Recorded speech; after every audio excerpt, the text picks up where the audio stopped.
بسم الله الرحمن الرحیم. با درود و سلام خدمت شما هموطنان عزیز. در مورد مصاحبه نیویورک تایمز با سراجدین حقانی، رهبر شبکه حقانی، از چهره‌های شناخته شده در رژیم طالبان و یکی از مغزهای متفکر راه اندازی خونین‌ترین حملات به ضد نیروهای خارجی دولت سابق افغانستان که منجر به قتل و کشتار و خونریزی بیش از حد در بین مردم عادی شده بود به تازگی شنیدیم. البته این مصاحبه پهلوهای بسیار زیاده داره که با شکافتن پهلوهای نامکشوفش یک سلسله از گمانه‌زنی ها و احتمالات جدی روی هدف نشر این مقاله به میدان می آید. یعنی به این معنا که هدف از نوشتن که مقاله‌ای که در نیویورک تایمز در رابطه با سراجدین حقانی صورت گرفته و مصاحبه‌ای که انجام شده که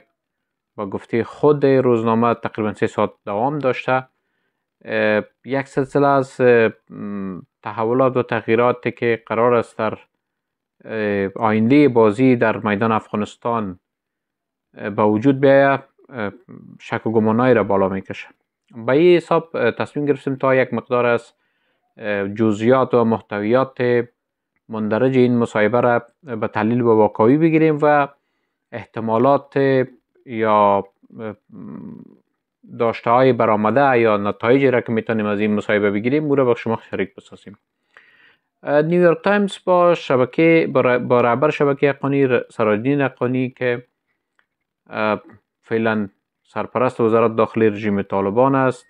این مصاحبه را در ظرف 3 ساعت انجام داده در کنار مسائل بسیار عمده که میتونه شک و گمانه و حدس و گمانه زیاده را در خصوص تغییر نقش سراجدین حقانی، شبکه حقانی به عنوان بازوی عملیاتی و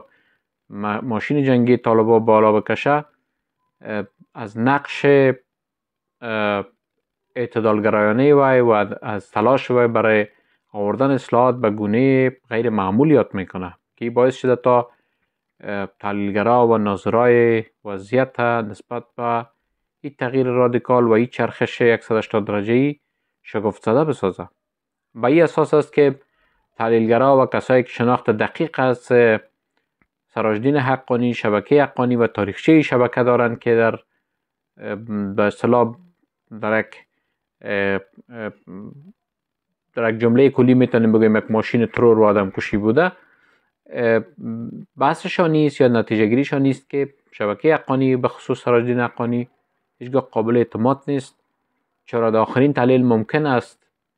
این شبکه و رهبرش و کسایی که در یک توانی فکری و یک نوع همفکری با این شبکه قرار دارن جهت عوض بکنن. شبکه حقانی در آخرین تحلیل یا با خودش است یا با طرف مقابل شماست، یا ایست که با همون گروه هایی که در توانی با آنها در گذشته قرار داشته مانند گروه های تروریستی و بین‌المللی قرار خواهد گرفت. بر صورتش میخوایم یک مقدار از جنبه‌های نامکشوفی مصاحبه را واقعی بیشتر بکنیم و همون استنتاج برآمده از این خدمت شما ارائه بکنیم. در مصاحبه مذکور مثلا ادعا شده که بر شناخت تفکر، شخصیت و طرز دید رهبر شبکه حقانی سراجدین حقانی با 70 دیپلمات، تحلیلگر، سیاستگر و ناظر بر وضعیت افغانستان مصاحبه شد. اول ببینین 70 دیپلمات و تحلیلگر و نویسنده و کسایی که ناظر بر وضعیت افغانستان هستند و وقایع و تحولات در افغانستان نزدیک مشاهده میکنند کی ها هستند. دوم، برای کشف جنبه های نامکشوف زندگی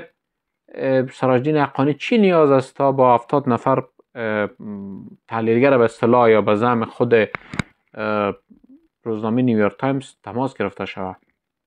هیچ جنبه پنهان از زندگی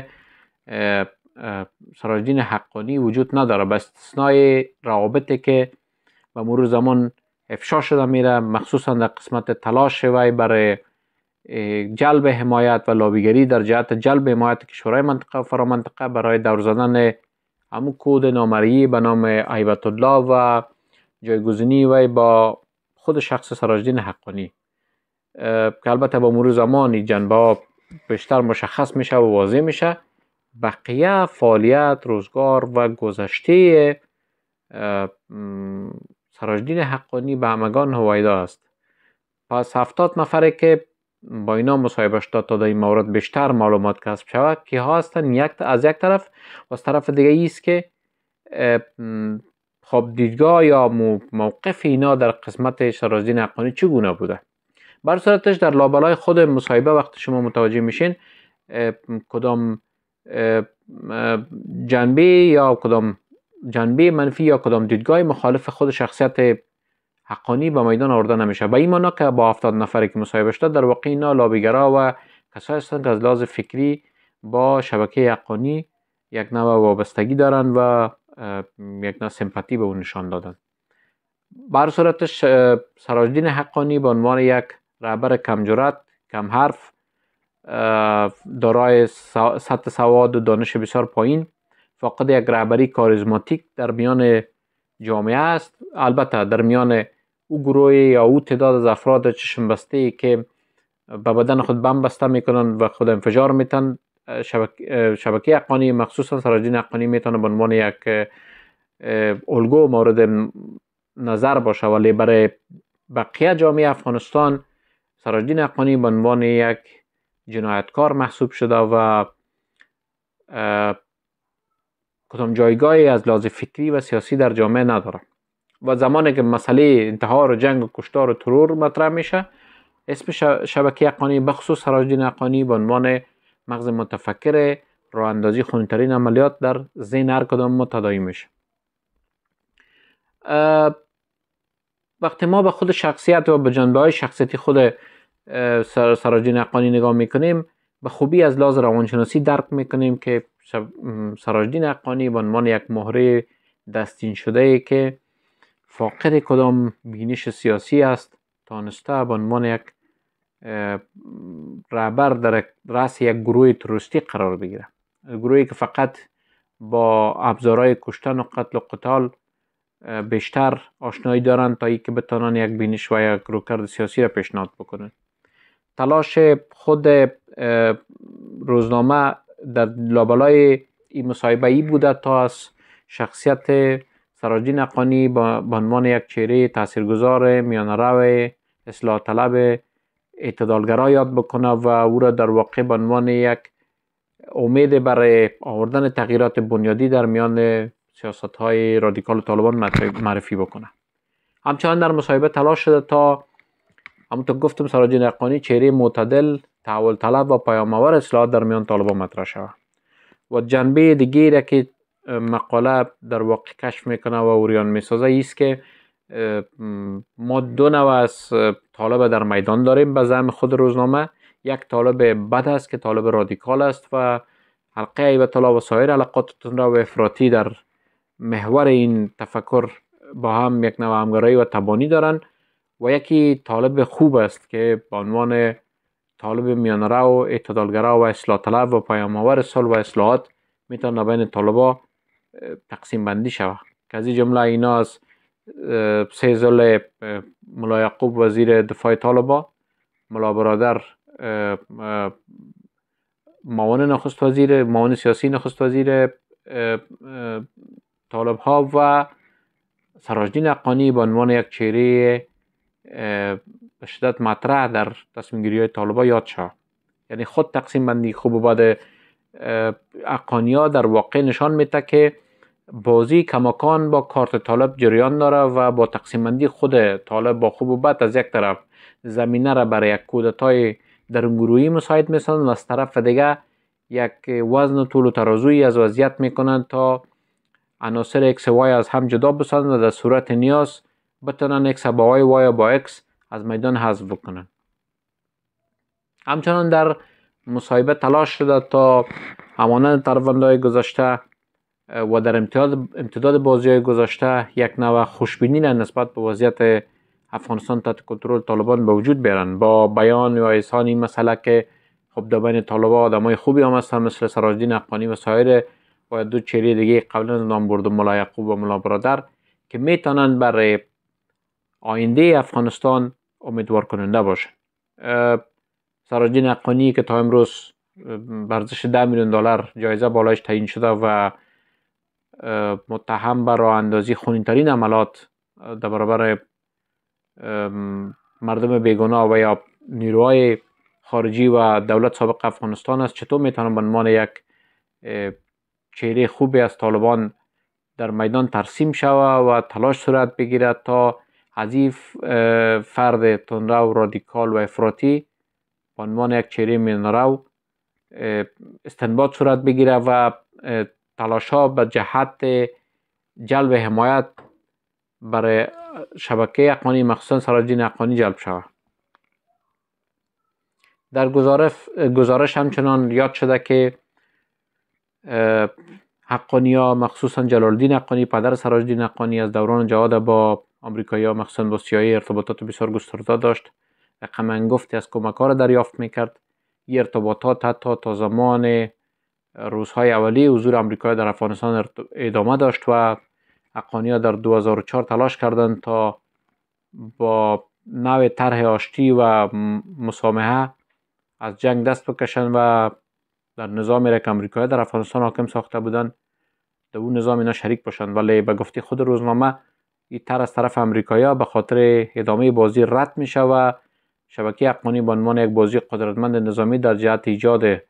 توازن در آینده بازی مد نظر گرفته شد. همونطور که ما دیدیم در بحث جایگزینی جمهوریت با امارت شبکه حقانی نقش بسیار اساسی را بازی میکرد و این طرح از اول در سنجش قدرت‌های داخل در معادله طالبان و معادله افغانستان من نظر گرفته شده بود. در ضمن در گزارش خود نیویورک تایمز گفته شده که نقش حقانی‌ها به خصوص رهبر این شبکه در میان طالبان بسیار مهم است. خب در این جای شک و تردید وجود نداره که نقش شبکه حقانی بسیار مهم است، ولی اهمیت موضوع در چگونگی آوردن یک تحول در میدان افغانستان است که متاسفانه ما شاهد هیچ گونه تحول در وضعیت نبودیم. با گذشت هر روز سیاست‌های طالبان افراطی‌تر و تندروتر و رادیکالتر میشه، فضا بیشتر بر مردم ضیق میشه، تمام زمینه‌ها و بسترهای اقتصادی برای ایجاد یک جامعه مرفه و امن به صورت نامید کنندهش به سمت دیگه در حرکت است و در ضمن از او فشار بیش از حد بالای مردم و منزوی شدن افغانستان در تعاملات منطقه‌ای و بین‌المللی به استثنای موارد تکتیکی تعامل تکتیکی منطقه و تعامل استراتژیکی فرامنطقه با طالبان دیگه افغانستان جایگاهی گذاشته را نداره در بازی‌های فعلی، بلکه از افغانستان به عنوان یک تخته خیز در جهت برآورده ساختن اهداف بزرگتر در منطقه استفاده میشه. همونطور که ما قبلا هم از راهبرد بی‌ثبات سازی در منطقه صحبت کردیم، طالب میتونه به عنوان یک عامل بسیار عمده در جهت اجرای ساختن بنیادهای فکری نمی راهبرد بی‌ثبات سازی در منطقه مطرح شود. در گزارش همچنان گفته شده که سراجدین حقانی کوشش میکنه با کشورهای منطقه و فرا منطقه در یک نوع ارتباط باشه و به این ترتیب بتونه بدیل برای هیبت الله نامرئی در میدان در نزد زنا به عنوان یک گزینه پیشنهاد بکنه و خودش بتونه نقش رهبری کننده داشته باشه. یک چیزی که هم برای ما هویدا و روشن است که شبکه حقانی و در کل مجموعه طالبان از گذشته در تلاش تامین ارتباط با کشورهای منطقه و فرا منطقه بودند. همینطور به سان کشورهای منطقه فرا منطقه نیز در جهت هدایت طالبان به سمت سیاست های مطلوب خودشان بسیار نقش داشتند، ولی یکی اول تقسیم بندی از طالب صورت میگیره، بعد سراجدین حقانی به عنوان رهبر شبکه حقانی به نوعی نشان داده میشه که در تلاش است تا بتون رابطه عمیق‌تر و گسترده‌تر با کشورهای منطقه تامین بکنه و نشان بده که در آینده بعد از هیبت الله خودش میتونه به عنوان یک عامل مهم در جهت تعاملات منطقی فرامنطقی مخصوصا در میدان افغانستان مطرح باشه. خود یک گوشه از رازهای سر به مهر بازی قدرت خون و سیاست در افغانستان برملا میسازه. روی هم رفته مصاحبه جنبه‌های بسیار غرض‌آلود داره، ولی دو نکته بسیار مهم است. اولی که این مصاحبه که در روزنامه نیویورک تایمز نشر شده توسط کریستینا گلمن ای در واقع نشان میده که از یک طرف راز به قدرت رسیدن طالبان و قدرتیابی خود افغانی ها را مشخص می سازه و از طرف دیگه تلاش میکنه تا با استفاده از موقعیت پیش آمده تحولات پیچیده سیاسی و امنیتی در منطقه و فرامنطقه و اوجگیری تنش‌ها در کانون‌های مختلف منازعه در جهان جریان داره از افغانی‌ها من حیث یک گزینه مطلوب در بازی‌های یا در قاعده‌های آینده بازی استفاده صورت بگیره. به یقین که شعور مردم افغانستان به مراتب بلندتر و عمیق‌تر است طرح چنین سناریوی استخباراتی است که بتونه ذهنیت‌ها را مغشوش بسازه و فریب بده و نشر چنین اکاذیب و شخصیت سازی و تراشیدن یک هویت کاذب برای چهره‌های مانند سراجین حقانی و امثال چهره‌هایی که در چند دهه گذشته در قتل و قتال و